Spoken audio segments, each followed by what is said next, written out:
Reencontro. Doutrina espírita. Temas e debates. Estudo. TV SEAC apresenta Reencontro com Sidney Fernandes. Bom dia a você que acompanha as transmissões do Centro Espírita Amor e Caridade. Hoje, quarta-feira, dia 19 de agosto de 2020. Estamos começando mais um programa Reencontro com Sidney Fernandes, abordando artigos escritos pelo Sidney com perguntas sobre o artigo e abrangendo também a doutrina dos espíritos com base no Livro dos Espíritos, no Livro dos Médiuns e algumas das obras da doutrina espírita. Vamos pegar aí o bom dia do nosso amigo Sidney para o programa de hoje. Bom dia, Sidney, seja bem-vindo. Bom dia, Theo, bom dia, queridos amigos, ouvintes e telespectadores da TV SEAC. Estamos aqui para mais um reencontro. Como sempre, costumeiramente fazemos nas aberturas dos nossos programas, né, Sidney? Alguma novidade no programa de hoje? Nós estamos recebendo muitos elogios e pessoas se manifestando com a volta do nosso site tvseac.com.br, que vai facilitar a vida de muita gente que não é assim muito ligada às redes sociais e vai tornar bem simples as transmissões mais acessíveis às pessoas que queiram nos acompanhar. Na sexta-feira, no nosso Pinga Fogo, Reginaldo Viana vai trazer mais notícias a esse respeito. E as outras novidades são que você está comigo agora no programa Despertar, pela nossa TV Prevê, e você já está marcado para aparecer aqui no dia, deixa-me ver aqui, a última quarta, sexta e domingo deste mês de agosto. Você estará comigo, Theo, no programa Despertar, que é veiculado pela TV SEAC, pela TV Prevê e pela TV Mundo Maior, lá de Guarulhos. Estas são algumas das novidades. Tá certo, Sidney. E a gente falando também aqui, né? O Sidney bem lembrou das atividades aqui do nosso centro, ainda continuam aí. Você pode procurar o trabalho do atendimento fraterno online. Basta você ligar ou mandar uma mensagem para o número 14 99162 7234 e você vai ter o atendimento fraterno. Você vai fazer aí o seu agendamento para que você possa conversar com alguém durante o atendimento. Ou escaneie esse código que aparece aí na sua tela e você vai ser direcionado, já vai diretamente para uma página onde você possa conversar com as pessoas e já fazer aí o seu credenciamento. O Sidney mostra para nós uma imagem aí, né, Sidney? Verdade e Luz, revista... É uma revista portuguesa que chegou ontem aqui para mim. É a revista de julho/agosto de 2020. Traz trimestralmente algum artigo da minha autoria. Mas nesse mês foi uma coisa especial para mim, porquanto eles colocaram-me ao lado de Richard Simonetti, um artigo meu ao lado de Richard.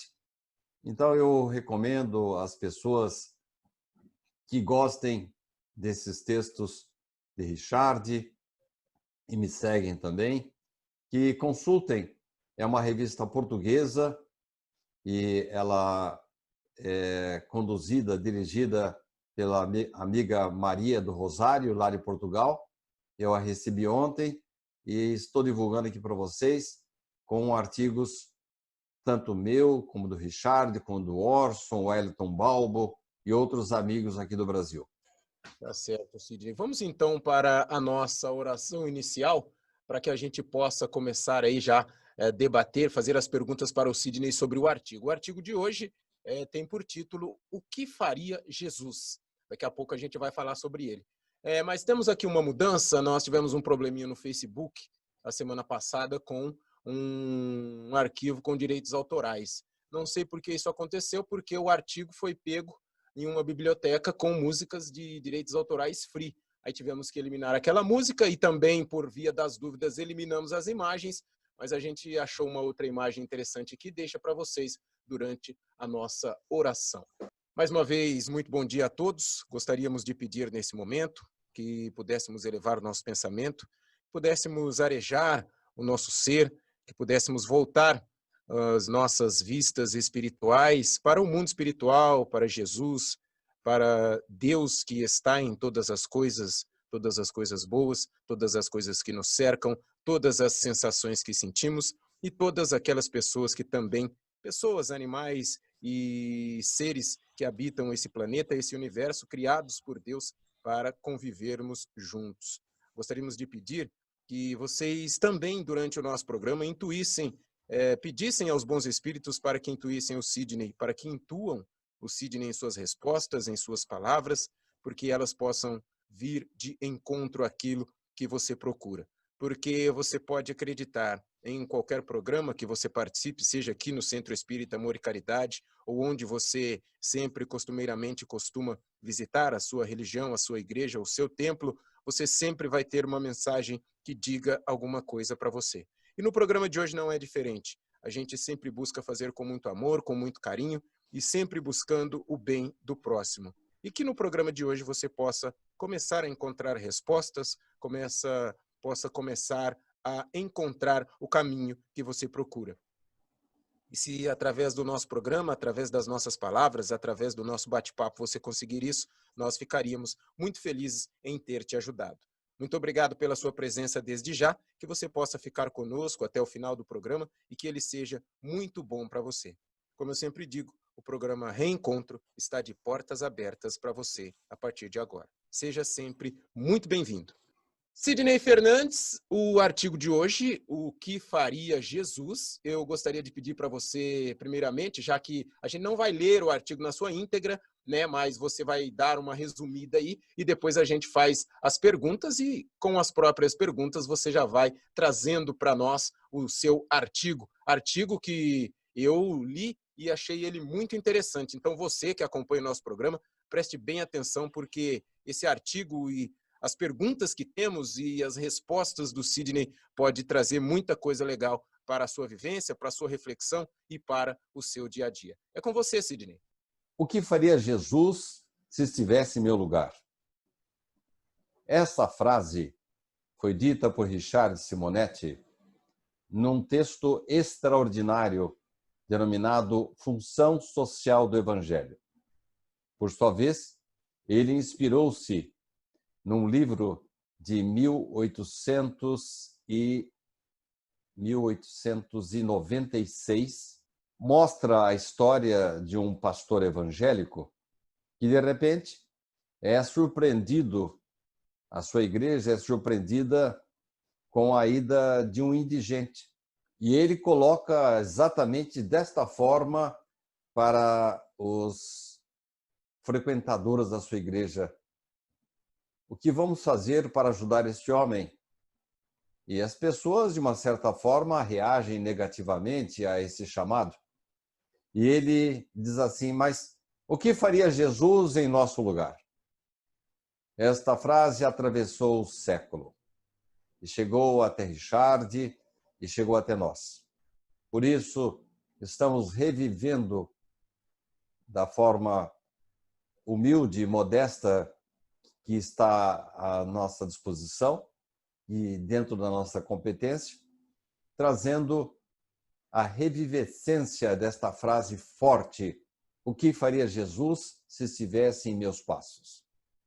Daí, então, nós estarmos agora à disposição do Theo para respondermos perguntas sobre esse assunto, que é inesgotável, mas que, como o Theo já disse ontem, é um assunto que merece a nossa reflexão. E com certeza merece sim, eu acredito que vocês vão gostar do que vocês vão ouvir a partir de agora, principalmente com essa primeira pergunta. Sidney, qual foi a maior revolução registrada pela história universal? A maior revolução que a humanidade já teve foi protagonizada por Jesus. A primeira revelação foi a da justiça, através de Moisés. Depois veio a revelação do amor por Jesus. Ela foi tão importante que ela tornou-se um divisor de águas a ponto de a nossa era, o nosso calendário começar novamente a partir da vinda de Jesus. Mas essa vinda de Jesus à Terra, ela foi programada com muitos detalhes. 6.000 anos antes, ele começou a enviar mensageiros, missionários, a fim de preparar a humanidade para as elevadas finalidades da vida.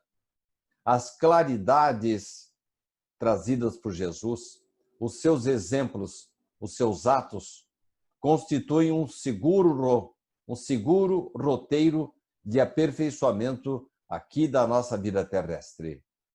A mensagem de Jesus, ilustrada por parábolas, advertências, continham verdades gloriosas, eternas, do determinismo do amor e do bem, que é uma lei universal. Jesus, embora não seja reverenciado e conhecido por todos os habitantes do planeta Terra, ele é o governador moral do nosso planeta. E todos os sábios, profetas que compareceram às mais distantes regiões por toda a história da humanidade vieram do seu condão, do seu encaminhamento. Jesus é o espírito mais perfeito que o planeta Terra já conheceu, mais sábio. E ele é o responsável por nossa vida, pela vinda de todos os profetas, dos missionários, todos aqueles que, de uma certa forma, vieram auxiliar a humanidade a progredir, a caminhar mais depressa em direção ao seu aperfeiçoamento. Portanto, a maior revolução espiritual registrada pela história da humanidade foi Jesus. Sidney, a gente sabe que quando uma pessoa vai fazer um plantio, ela tem mais ou menos em mente, a partir daquele plantio, quanto ela poderá colher, que seja aquele alimento, aquele mantimento, ou aquilo que ela está plantando. Jesus, em seu plantio, ele sabia que a colheita não seria breve? Claro, Jesus conhecia e conhece profundamente a humanidade terrestre. Mesmo com seus longos preparativos, sabia que a colheita não seria breve. As almas convidadas por Jesus ao esforço regenerador teriam grande dificuldade de assimilação da sua mensagem, embora ela tivesse sido regada pelas palavras sábias e compassivas do Mestre. Ele sabia, sim, que não poderia esperar frutos da humanidade em curto tempo. Aí também tem uma pergunta dentro dessa colheita. Ele, claro, fez algumas escolhas. E por que ele escolheu o Paulo de Tarso, Sidney? O espírito luminoso, enérgico de Paulo de Tarso foi convocado por Jesus. Sabe aquela história, você que gosta de futebol, Theo? Quando o seu time está jogando bem, mas percebe que no outro time tem um jogador muito bom, e você já começa a desenvolver atividades no sentido de, no próximo campeonato, contar com esse jogador. Paulo de Tarso era um grande perseguidor dos cristãos. Ele defendia ferrenhamente o templo, a mensagem de Moisés, como se a mensagem cristã não fosse uma continuidade da mensagem de Moisés. Mas naquela época, ele ainda se chamava Saulo. Ele começou a perseguir os cristãos exatamente porque ele achava que eles estavam seguindo uma mentira, algo que estava atentando contra a sabedoria da época. Os papiros, os códigos daquela época, ele entendia que Jesus era um revolucionário, era um rebelde. Até que, na estrada de Damasco, quando Saulo, ele chamava-se Saulo ainda, ele estava indo para Damasco para prender ou até matar Ananias, um dos seguidores, um dos cristãos seguidores de Jesus. No meio dessa estrada, ocorre uma luminosidade muito grande, ele cai do cavalo e torna-se cego. E então ele ouve a voz: Saulo, Saulo, por que me persegues? Era Jesus convocando Saulo de Tarso para passar a defender as hostes cristãs. E a partir dali, Saulo vai até Damasco e o próprio Ananias, que ia ser preso por ele, em nome de Jesus, restitui-lhe a visão. A partir dali, ele se torna Paulo. Paulo, o maior divulgador do cristianismo de todas as épocas. Paulo, graças a Paulo, nós conhecemos Jesus. Graças a Paulo, nós tivemos a mensagem cristã espalhada por todas as cidades em volta do Mediterrâneo. Graças a Paulo de Tarso, que dá o nome ao nosso estado, São Paulo, o cristianismo ganhou contornos de universalidade. De igreja em igreja, de cidade em cidade, o convertido de Damasco inflamou corações e, com as suas epístolas, tornou o Cristo conhecido por todo o planeta Terra. Ele era um soldado que foi convocado por Jesus para defender a mensagem cristã, dar-lhe contornos de universalidade. Por isso, nós conhecemos o Cristo hoje. E depois de tanto tempo, né, Sidney, como você disse e falou sobre a mensagem cristã, podemos dizer que ela foi corrompida, Sidney? Sem dúvida. Tem-se a impressão de que nós, que fazíamos parte daquela humanidade, não estávamos preparados para a mensagem revolucionária do Cristo. Veja só, numa época em que, se o homem trabalhasse no sábado, ele poderia ser açoitado e até condenado à morte, na época em que a mulher não era absolutamente respeitada, e outros absurdos, vem Jesus falando em amor ao inimigo. Era muita coisa para aquele povo, que éramos nós naquela época. E mesmo com o extraordinário trabalho desenvolvido por Paulo de Tarso, filósofos, homens de grande saber, emissários que vieram coadjuvar a grande obra cristã, eles foram constatando um gradativo afastamento da mensagem cristã, a ponto de, no momento que ela se tornou ela foi encampada por Roma para que o cristianismo fosse a religião dominante, aí sim que ocorreram as maiores corrupções, as deturpações dos conceitos cristãos. Da parte dos religiosos, essa corrupção, deturpação dos conceitos de Jesus. Da parte do povo, um desprezo pelas leis divinas, um esquecimento. E o povo começou a procurar a sua salvação, livrar-se de um anunciado inferno por meios menos complicados. Porque essa história de transformação interior, luta contra os maus sentimentos, perdão e benevolência, empatia, isso era coisa muito complicada. numa época muito agressiva, muito violenta, mas ninguém queria ir para o inferno. Então o povo começou a procurar saídas assim paralelas às recomendações do Cristo para se salvar depois da sua morte, para não irem para o inferno. Sidney, você citou aí, né, sobre a parte do povo.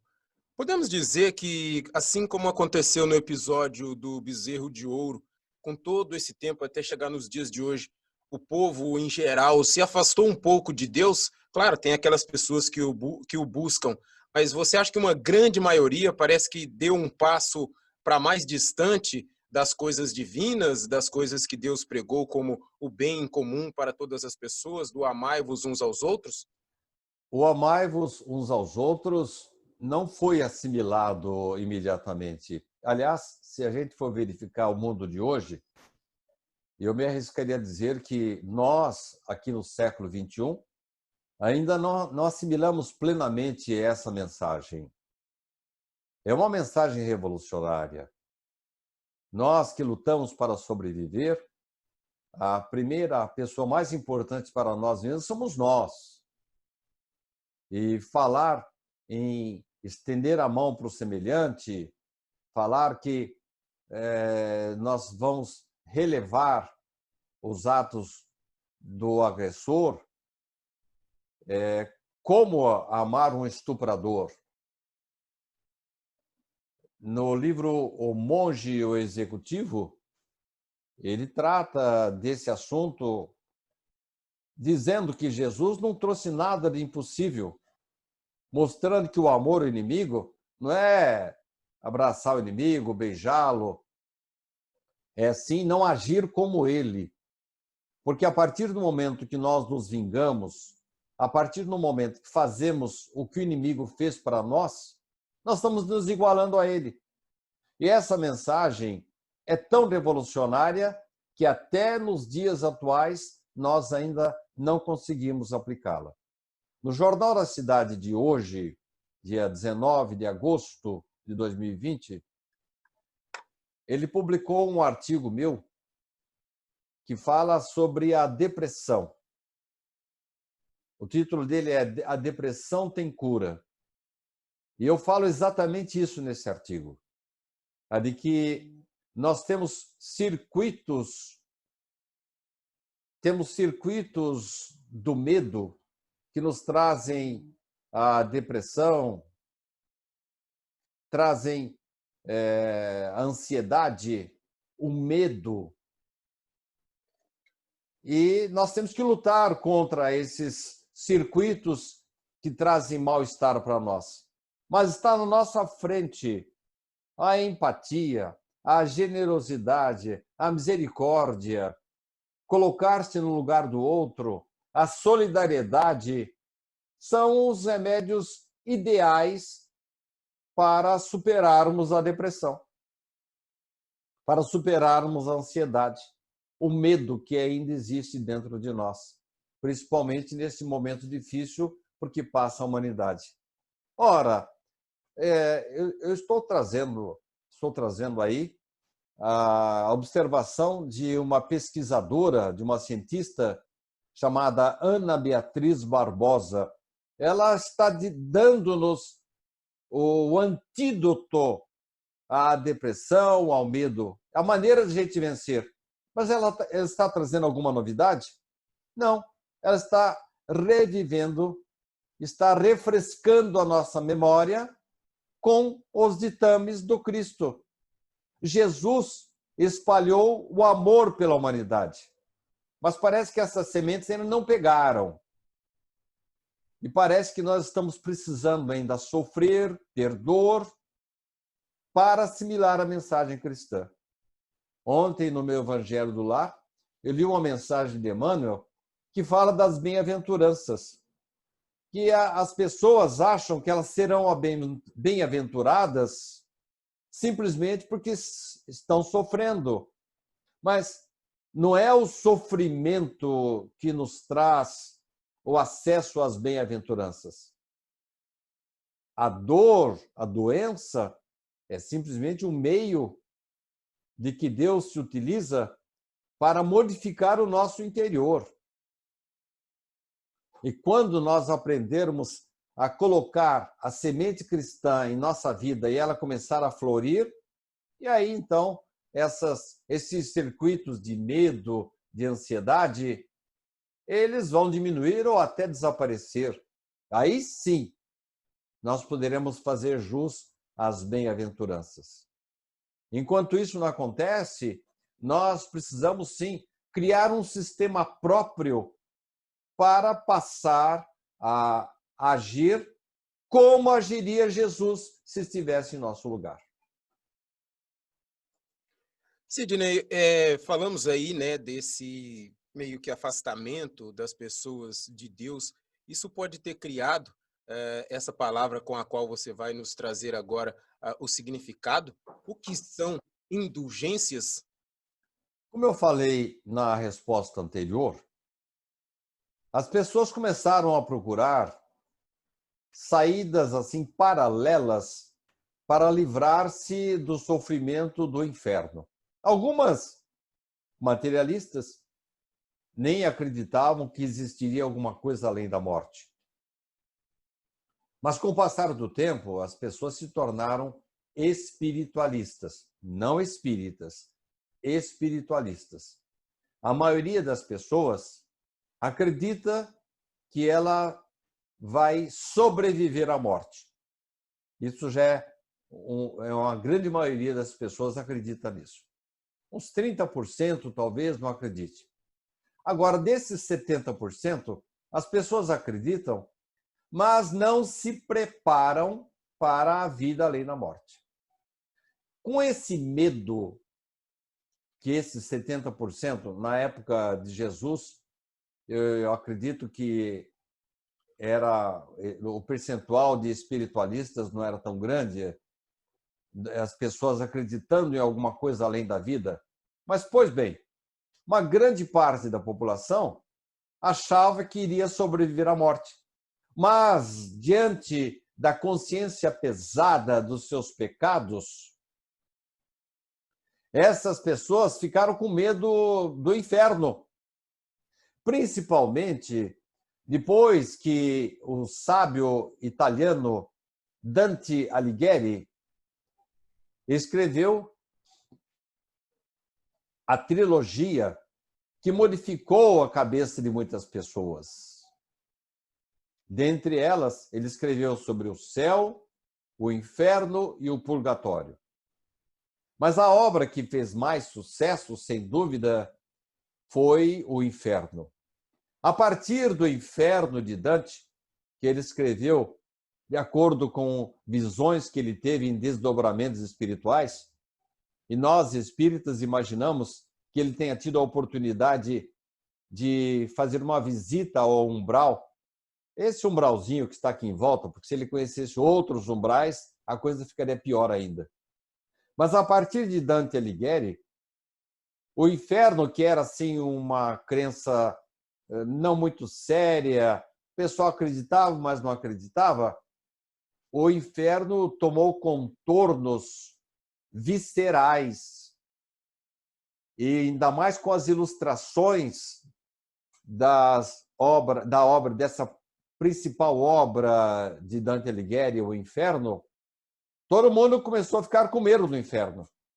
E começou a ir de volta para as igrejas. As igrejas lotaram nessa época de Dante Alighieri, quando ele editou a obra O Inferno. Aliás, diga-se de passagem, ele utilizou-se de uma linguagem mais acessível para o povo, usando uma linguagem muito clássica, mas um idioma que o povo conhecia melhor, em forma de versos.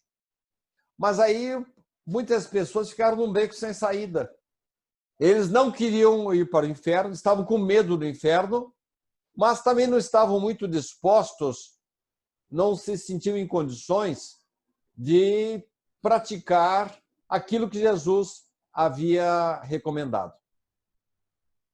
Então, o que aconteceu? Muitas pessoas acabaram indo atrás dos sacerdotes da época e, sinceramente, dizendo: olha, eu errei, pequei muito e eu não quero ir para o inferno. Não, vem aqui, vamos orar, diziam os sacerdotes de boa fé.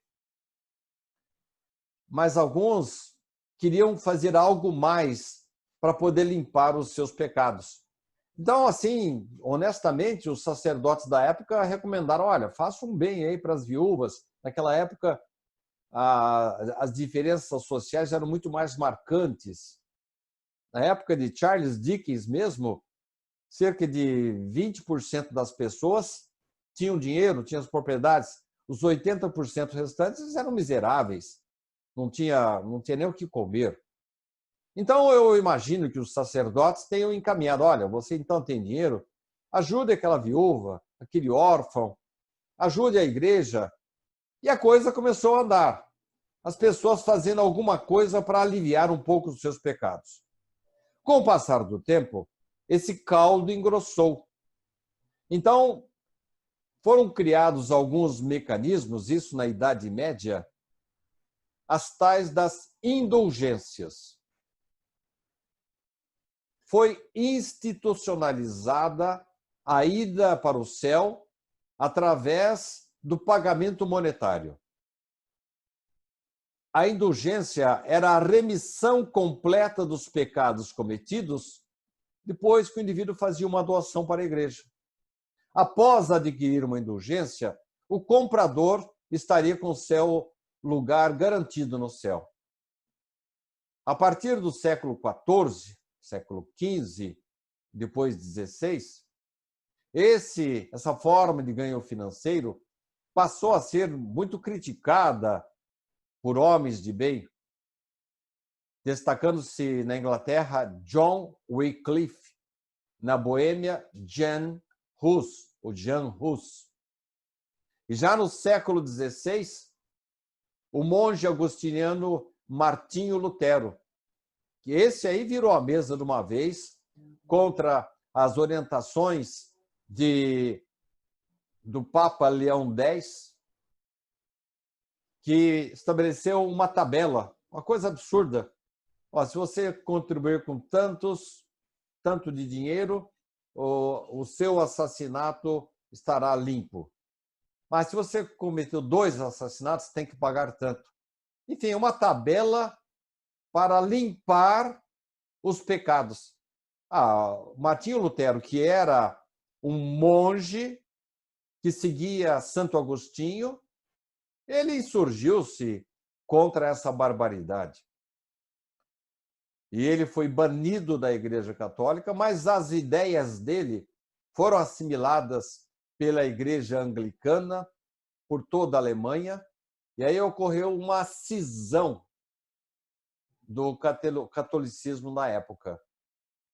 Surgiu o protestantismo, que chegou aos nossos dias com várias crenças dos irmãos evangélicos. Então era isso. As indulgências eram uma maneira de se comprar o céu, que foi criticada há muito tempo na época. Muitos desses nomes que eu falei foram levados à fogueira, porque era um atentado contra as normas religiosas da época, mas era essa barbaridade aí de alguém achar que Deus está vendendo o céu. Isto é, quem teria dinheiro iria para o céu, quem não tinha, não iria. Sidney, você citou alguns nomes aí, né, sobre dentro do seu artigo e na sua resposta também. John Wycliffe, o Jan Hus e também o Martinho Lutero. E no seu artigo também você cita Maniqueu. Quem foi Maniqueu, Sidney? Vários nomes de filósofos apareceram na história da humanidade e eles queriam completar a mensagem do Cristo. Porque Jesus, numa citação de João, diz que ele não havia dito tudo. Olha a dica em relação à colheita de Jesus. Ele já sabia que ele não poderia falar tudo. E viria um consolador para complementar a sua mensagem. Surgiram vários filósofos que queriam arvorar-se na condição de consolador prometido. Um dos mais conhecidos foi Maniqueu, um filósofo cristão do século III que nasceu no Irã. Ele, quando jovem, teve uma visão, o seu anjo protetor recomendou que se afastasse do mundo para receber a revelação de uma nova religião. Essa nova religião iria purificar as mensagens até então recebidas pelos profetas e religiosos. Ô Sidney, ele teve aí, como você disse, essa grande influência em toda essa história, passando aí pela religião. E que preceitos ele queria restaurar? Porque parece que ele via alguma coisa e queria voltar a, tipo, dentro da regra. Ele queria restaurar o quê do que foi perdido? Ou ele estava com boas intenções, Sidney? Estava, sim. Ele percebeu que a humanidade não havia assimilado a doutrina de Jesus. Mas ele foi um pouco mais atrás. Ele queria restaurar os preceitos de Zoroastro, de Buda e de Jesus, que, segundo o seu entendimento, haviam sido esquecidos e desprezados. Ele inspirou-se principalmente em Zoroastro, que nasceu mais de 600 anos antes de Cristo, que, por sua vez, também tinha tido um encontro com um anjo. Mas Zoroastro havia concebido uma visão cósmica no planeta Terra, entre duas forças, a do bem e do mal. E Maniqueu assimilou totalmente essa doutrina. O mundo estaria dividido entre o bem e o mal. Isto é, não haveria meio termo. E também não haveria qualquer esperança àquele que tivesse assumido a condição de mal. Estaria sujeito a passar eternamente cumprindo as penas chamadas de irremissíveis. E também ainda, né, falando um pouco sobre o Maniqueu, que o Maniqueu gerou até esse, eu não sei como que se diz, né, Sidney, mas vamos à pergunta. O que diz Emmanuel sobre, é isso que eu queria dizer, maniqueísmo? Emmanuel pondera que a sociedade humana jamais poderia fazer uma divisão assim no meio, separar de um lado os bons, do outro lado os maus. A doutrina espírita, lembra-nos Emmanuel, ensina que nenhuma só alma está irremediavelmente perdida. Não existem as chamadas penas eternas. Isso não condiz com a figura do Deus misericordioso, bondoso, que Jesus nos trouxe para a Terra. Se nós aqui na Terra temos misericórdia, nós somos relativos, imagine Deus. Deus vai dar tantas oportunidades quantas forem necessárias para que o indivíduo possa se recuperar.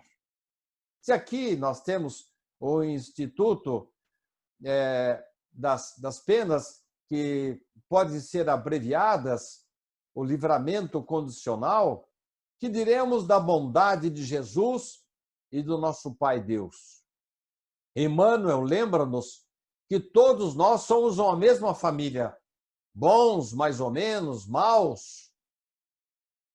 E ele mostra assim, nós temos que ver o seguinte, alguns já conhecem e seguem as leis divinas, outros não. E nós jamais seremos felizes se não auxiliarmos aqueles que não ainda pressentem a presença de Deus em seus corações. Todos nós estamos sujeitos a um determinismo, não esse determinismo que fala aí que o futuro está escrito, não, nada disso. O determinismo do bem, mas cedo ou mais tarde nós temos que nos tornar boas pessoas, pessoas honestas, verdadeiras, misericordiosas. E é isso que Emmanuel fala, que nós somos a mesma família e ninguém vai ser feliz enquanto o outro não for feliz. Richard Simonetti costumava dizer que se uma só alma se perdesse, que é a ideia maniqueísta de que o mal está perdido, Deus teria falhado em seus desígnios, uma coisa absolutamente impensável. Por isso que Emmanuel nos diz que nós só seremos felizes se nós que nos julgamos bons, quem que é bom aqui na Terra, né? Nós que nos julgamos ligados a Deus, uma pretensão muito grande, enquanto não dermos a mão àqueles que estão distanciados ainda dos preceitos de Jesus.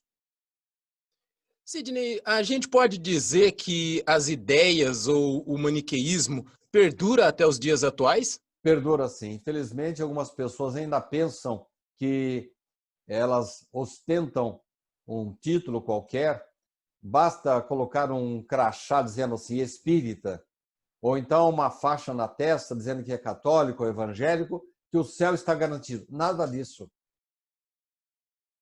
Eu vi um absurdo esses dias na televisão, um rapaz que se diz religioso, dizendo que em nome de Jesus, aqueles indivíduos precisariam ser aniquilados. Que história é essa?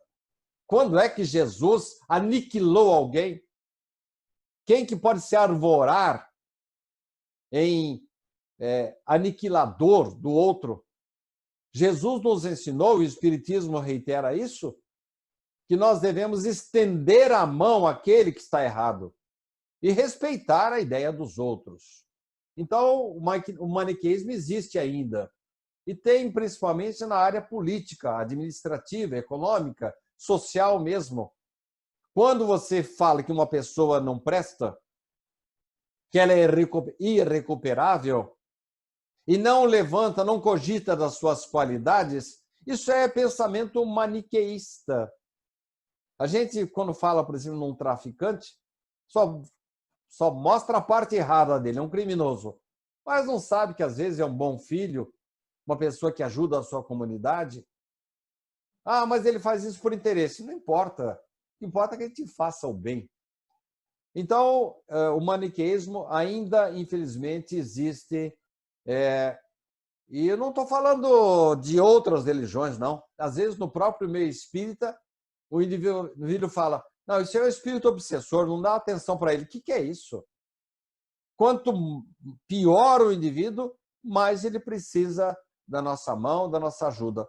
Hoje em dia, aboliu-se até no meio espírita a expressão doutrinador.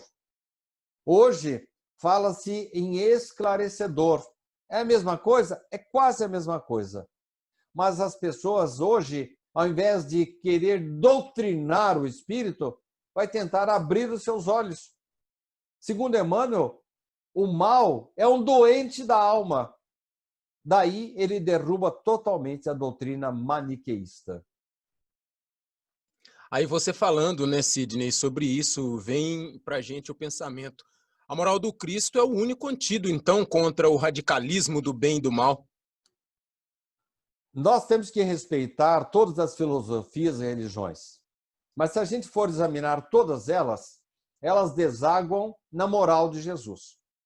Ainda que seja a moral de Confúcio, de Buda, de Maomé, que não estejam aparentemente distantes do Cristo, na verdade, no frigir dos ovos, na verdade, todos nós estamos nos mesmos caminhos, os mesmos rios que vão desaguar no mesmo canto. Nós tínhamos aquele grande líder hindu que não era cristão, ele mesmo já dizia que todas as religiões caminham para o mesmo lado. São vários rios, vários rebanhos. O que nós não podemos é dividir a humanidade entre bons e maus, porque todos nós temos algo de bom e algo de mal também. Mas a moral de Jesus é o caminho virtual, é o ponto de ligação entre todas as filosofias e religiões do mundo. Resgatar a moral do Cristo porém, exige a vivência dos padrões do Evangelho. André Luiz, um grande mentor nosso, diz que com 10 minutos de leitura do Evangelho, olha, eu falei 10 minutos apenas, nós teremos um roteiro para toda a vida. Daí a gente falar que as pessoas devem implantar o Evangelho no lar. 10 minutos temos um roteiro para a vida inteira. E esses minutos poderão ser reduzidos a alguns segundos se nós dissermos uma frase extraordinária de Jesus que sintetiza a mensagem cristã. Tudo o que quiserdes que os homens vos façam, fazei-o assim também a eles. Olha que frase forte. E nós temos que aprender a caminhar com essa frase em nosso peito, em nossa mente, em nosso coração. Aí você falou da frase, né, Sidney? E dentro dessa pergunta, acredito que você vai trazer uma ação para que a gente possa carregar também. Pediria que você falasse um pouco sobre o pastor Maxwell. No final do século XIX, mais precisamente, já falei isso no comecinho do programa, em 1896, o escritor Charles Sheldon publicou a história do reverendo Henry Maxwell, um pastor evangélico. E eu falei um pouquinho já no começo, em que esse reverendo recebeu na sua igreja um indigente. E ele traçou para a sua comunidade, a sua congregação, um desafio. O que faria Jesus em nossos passos em relação a esse indigente? Em meus passos, o que faria Jesus? E essa fundamental pergunta feita por esse reverendo atravessou décadas e chegou aos nossos dias. Sidney, o Richard se inspirou em alguma situação no Sheldon para a criação de algumas de suas linhas dentro de livros, palestras e tudo mais? Um dos temas mais gloriosos, que depois se tornou palestra e capítulo de um dos seus livros, de Richard Simonetti, denominou-se Função Social do Evangelho. Nesse texto, nessa palestra, Richard Simonetti faz o mesmo desafio do reverendo Maxwell. Como restabelecer os valores do Cristo? Como superar a indiferença dos homens em relação aos textos evangélicos? Como fugir desse maniqueísmo que a humanidade ainda vive? Simonetti faz um inquietante desafio. Diante das diferenças sociais, das ainda frequentes palavras maldade e perversidade, diante do crime, da carência, da corrupção e da injustiça, o que faria Jesus em meu lugar? Sidney, nessa pergunta que você fez aí, você nos leva até a próxima pergunta, né?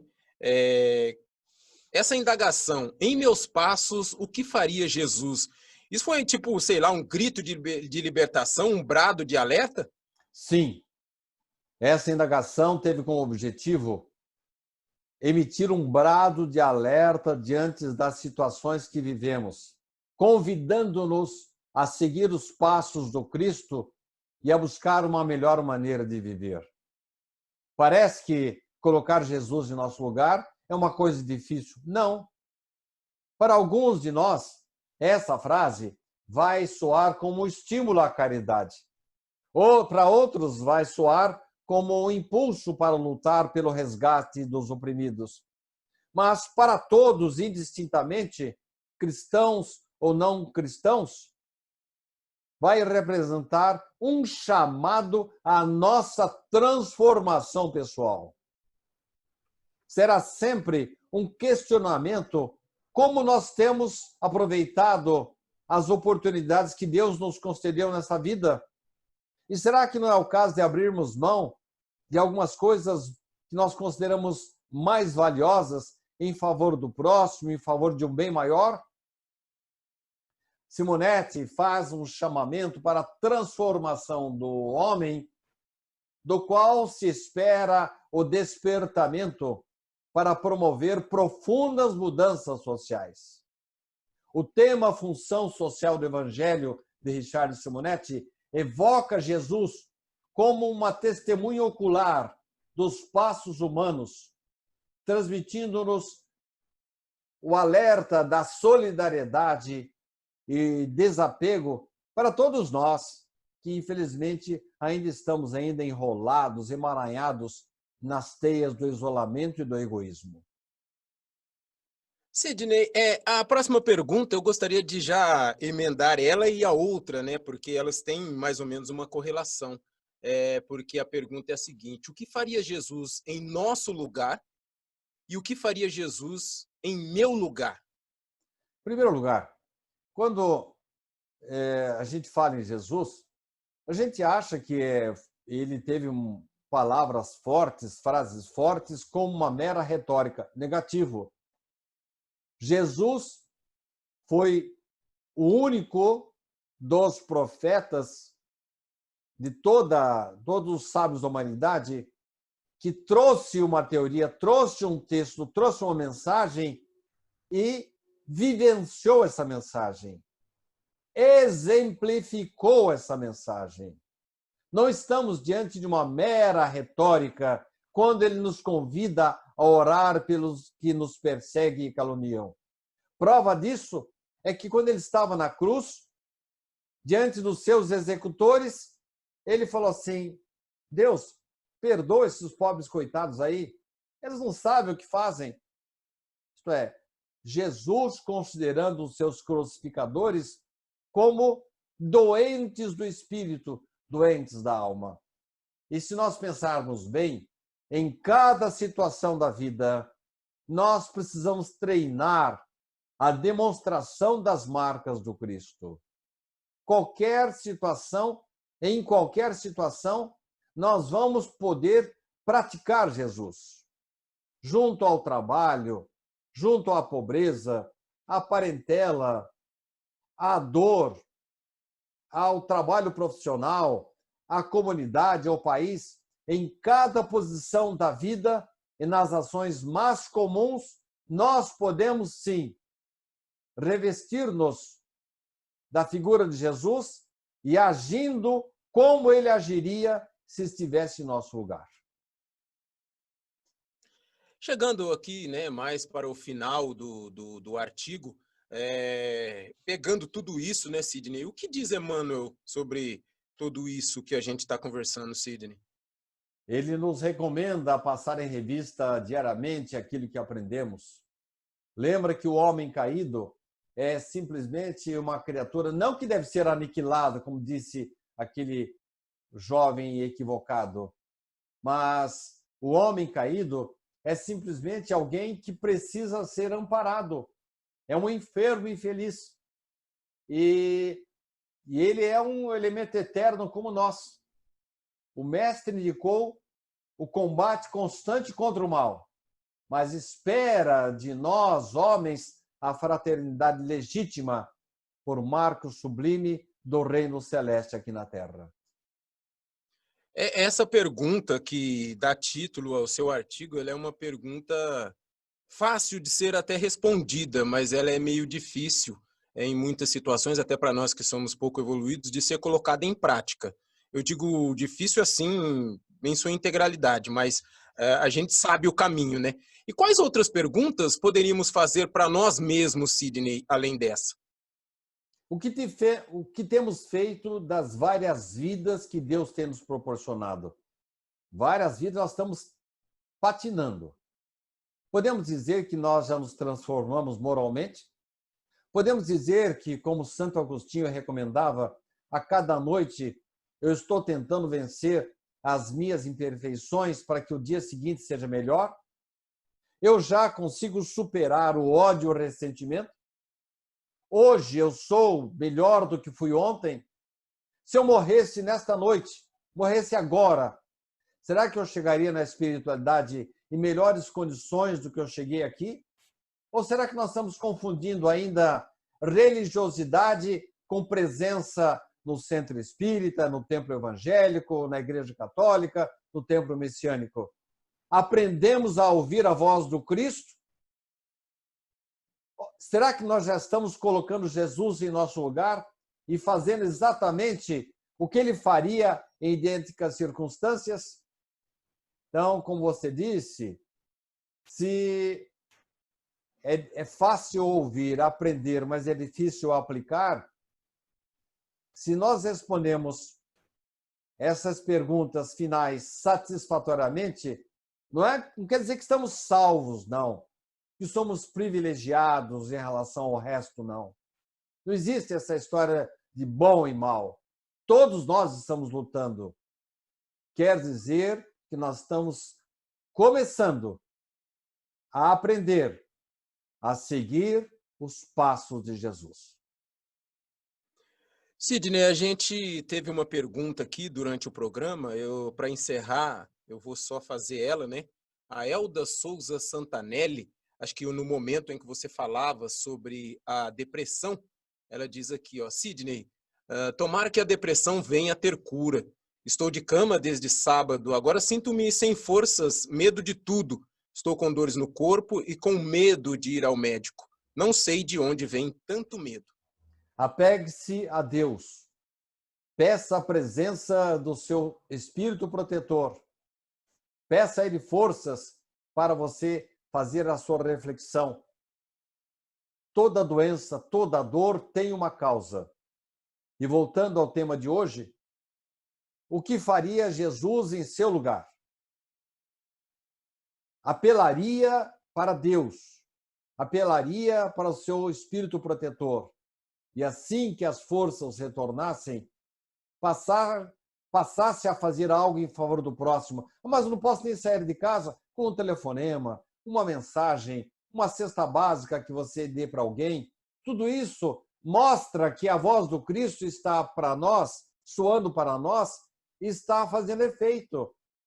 A partir do momento que nós acionamos os circuitos da solidariedade, da empatia, da misericórdia, nós abafamos os circuitos do medo, do estresse, da depressão. Jesus nos mostra o caminho. Nós temos que aprender a seguir os seus passos.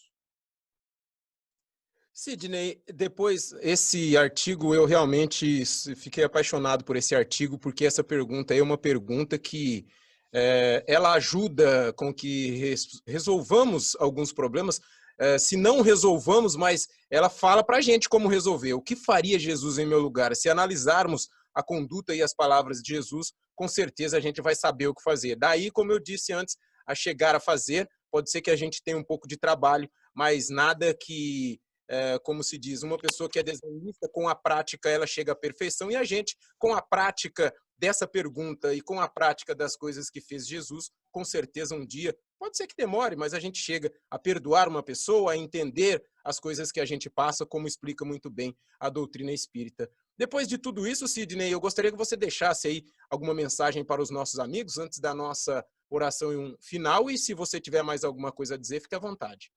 Primeiro que o artigo, Sérgio acabou de informar para nós que depois do meio-dia vai estar já na minha página do Facebook. Segundo que isso que você está dizendo aí, que não é fácil seguir e caminhar com Jesus ao lado, eu quero lembrar que Deus não coloca em nossas costas peso maior do que a nossa capacidade. Por isso, temos que dizer que, se estamos caminhando devagar, caminhemos. A grande caminhada, a longa caminhada, diz um ditado chinês, começa com o primeiro passo. Nós temos que nos treinarmos. Temos que treinar o nosso comportamento constantemente para que a vigilância nos impeça de responder de forma agressiva, que nos impeça de mentir, que nos impulsione ao trabalho, à leitura nobre, à boa música, à solidariedade, ao telefonema, ao bilhete ao bem tratar, a caridade começa dentro de casa. Comecemos por tratar os nossos parentes mais próximos, a esposa, o marido, os filhos, a mãe, os irmãos, como tratamos as visitas. Este é o primeiro passo. Há uma página extraordinária no Evangelho, que é a página do bom samaritano. E Emmanuel nos chama a atenção de que, às vezes, os caídos não estão entre Jerusalém e Jericó, mas estão dentro da nossa própria casa. Daí, termos possibilidade, sim, de começar a trilhar os caminhos de Jesus, tratando bem os nossos semelhantes mais próximos, que são os nossos familiares. E, a partir dali, estendendo a mão, à medida do possível, com um saco de arroz, uma cesta básica, um telefonema, uma carta, uma mensagem pela internet, pelo WhatsApp, levando alegria, esperança, consolo a outras pessoas, nós estaremos começando a nossa grande jornada colocando Jesus ao nosso lado. Bom, gostaríamos de agradecer a todos pela presença no programa de hoje. Muito obrigado você que esteve nos acompanhando desde as 9 horas, são 10 horas mais 5 minutos. E a gente faz agora a nossa oração final e começa o encerramento do programa de hoje, mais um programa Reencontro.